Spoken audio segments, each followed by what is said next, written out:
كيف نعرف أننا نكون مرضيا عند الله سبحانه وتعالى؟ رضا الله عز وجل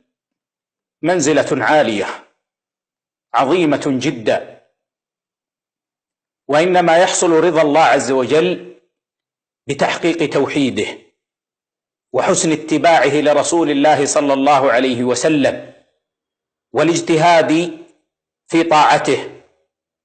بحيث يكون الإنسان سائرا على طريق المرضيين الذين رضي الله عنهم. والمرضيون الذين رضي الله عنهم رأسهم الأنبياء عليهم السلام، ثم أصحاب رسول الله صلى الله عليه وسلم، وطريقهم هو الذي قلناه: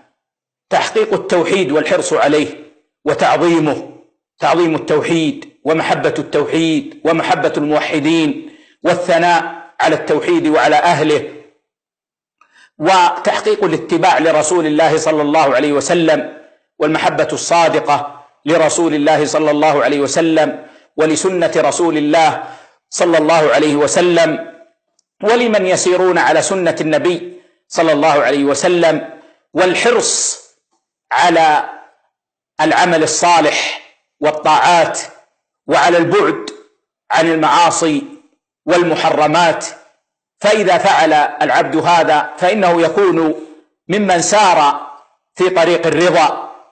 ومن سار مخلصا يصل إن شاء الله عز وجل.